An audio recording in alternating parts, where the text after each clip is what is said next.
ಕರ್ನಾಟಕ ಸರ್ಕಾರ ಮಾನ್ಯ ಮುಖ್ಯಮಂತ್ರಿಗಳು ಮಾನ್ಯ ಶಿಕ್ಷಣ ಸಚಿವರು ತಗೊಂಡಂತ ತೀರ್ಮಾನ ಕರ್ನಾಟಕದ ಮಕ್ಕಳ ಭವಿಷ್ಯ ಮತ್ತು ಬದುಕು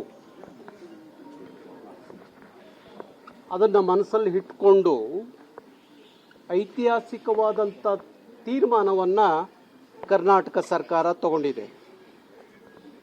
ಕನ್ನಡ ಮಕ್ಕಳ ಶಾಪ ವಿಮೋಚನೆ ಆಗಿದೆ ಅಂತ ಹೇಳಿ ನಾನು ಹೇಳಲಿಕ್ಕೆ ಇಷ್ಟಪಡ್ತೇನೆ.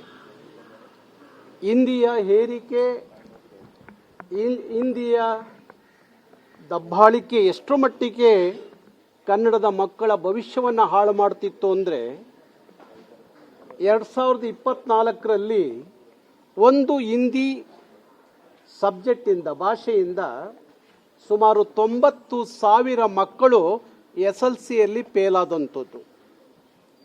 2025ರಲ್ಲಿ 1,40,000 ಮಕ್ಕಳು ಒಂದು ಹಿಂದಿ ಭಾಷೆಯ ಸಬ್ಜೆಕ್ಟಿಂದ ಫೇಲ್ ಆದಂಥದ್ದು.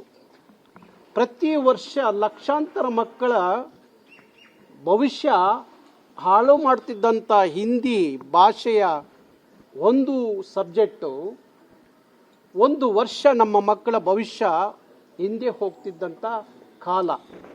ಬಹುಶಃ ನಿನ್ನೆ ತಗೊಂಡಂಥ ಕರ್ನಾಟಕ ಸರ್ಕಾರ ತಗೊಂಡಂಥ ತೀರ್ಮಾನ ಕನ್ನಡ ಮಕ್ಕಳ ಇಲ್ಲಿವರೆಗೂ ಏನು ಶಾಪಗ್ರಸ್ತರಾಗಿದ್ದಂಥ ಮಕ್ಕಳ ವಿಮೋಚನೆ ಆಗಿದೆ ಅಂತ ಹೇಳಿ ನಾನು ಹೇಳಲಿಕ್ಕೆ ಇಷ್ಟಪಡ್ತೀನಿ. ಕರ್ನಾಟಕ ಸರ್ಕಾರ ಮಾನ್ಯ ಮುಖ್ಯಮಂತ್ರಿಗಳು ಮಾನ್ಯ ಶಿಕ್ಷಣ ಸಚಿವರು ತಗೊಂಡಂಥ ತೀರ್ಮಾನ ಕರ್ನಾಟಕದ ಮಕ್ಕಳ ಭವಿಷ್ಯ ಮತ್ತು ಬದುಕು ಅದನ್ನು ಮನಸ್ಸಲ್ಲಿ ಇಟ್ಟುಕೊಂಡು ಐತಿಹಾಸಿಕವಾದಂಥ ತೀರ್ಮಾನವನ್ನು ಕರ್ನಾಟಕ ಸರ್ಕಾರ ತಗೊಂಡಿದೆ. ಕನ್ನಡ ಮಕ್ಕಳ ಶಾಪ ವಿಮೋಚನೆ ಆಗಿದೆ ಅಂತ ಹೇಳಿ ನಾನು ಹೇಳಲಿಕ್ಕೆ ಇಷ್ಟಪಡ್ತೇನೆ.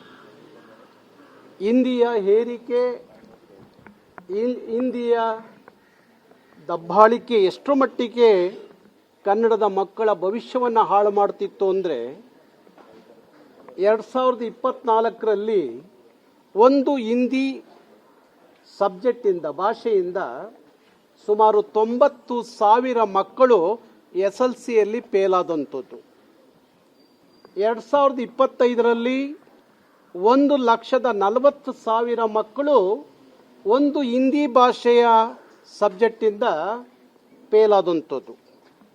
ಪ್ರತಿ ವರ್ಷ ಲಕ್ಷಾಂತರ ಮಕ್ಕಳ ಭವಿಷ್ಯ ಹಾಳು ಮಾಡ್ತಿದ್ದಂಥ ಹಿಂದಿ ಭಾಷೆಯ ಒಂದು ಸಬ್ಜೆಕ್ಟು ಒಂದು ವರ್ಷ ನಮ್ಮ ಮಕ್ಕಳ ಭವಿಷ್ಯ ಹಿಂದೆ ಹೋಗ್ತಿದ್ದಂಥ ಕಾಲ. ಬಹುಶಃ ನಿನ್ನೆ ತಗೊಂಡಂಥ ಕರ್ನಾಟಕ ಸರ್ಕಾರ ತಗೊಂಡಂಥ ತೀರ್ಮಾನ ಕನ್ನಡ ಮಕ್ಕಳ ಇಲ್ಲಿವರೆಗೂ ಏನು ಶಾಪಗ್ರಸ್ತರಾಗಿದ್ದಂಥ ಮಕ್ಕಳ ವಿಮೋಚನೆ ಆಗಿದೆ ಅಂತ ಹೇಳಿ ನಾನು ಹೇಳಲಿಕ್ಕೆ ಇಷ್ಟಪಡ್ತೀನಿ.